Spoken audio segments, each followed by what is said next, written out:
ओम नमो भगवते वासुदेवाय। दर्शकों, एक बार धर्मराज युधिष्ठिर ने भगवान कृष्ण से कामिका एकादशी की कथा सुनने के लिए आग्रह किया। तब भगवान कृष्ण ने उन्हें कामिका एकादशी व्रत का श्रवण कराया। उन्होंने सुनाया, एक बार एक गांव में एक वीर क्षत्रिय रहता था।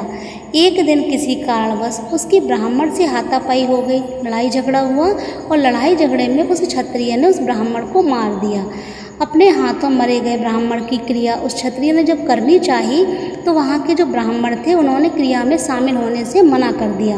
ब्राह्मणों ने कहा कि तुम पर ब्रह्म हत्या का दोष है, पहले प्रायश्चित करो और उसके पाप से मुक्त हो, तब हम तुम्हारे घर भोजन करेंगे।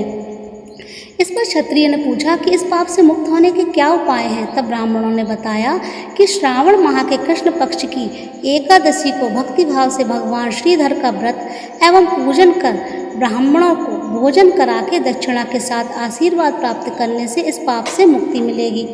पंडितों के बताए हुए तरीके से व्रत किया उसने।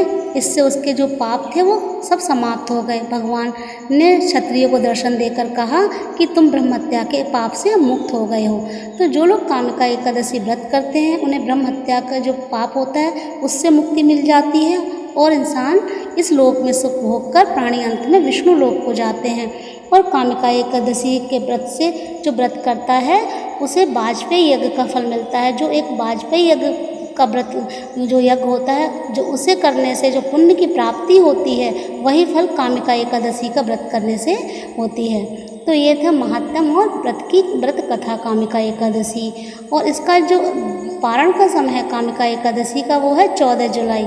13 जुलाई को व्रत रखा जाएगा गुरुवार के दिन और 14 जुलाई को इसका पारण का समय सुबह है 5:30 से लेकर 8:15 बजे तक। ध्यान रखिए, कामिका एकादशी का व्रत 13 जुलाई को रखा जाएगा और 14 जुलाई को सुबह 5:30 से लेकर 8:15 तक इसके पारण का समय है। ओम नमो भगवते वासुदेवाय।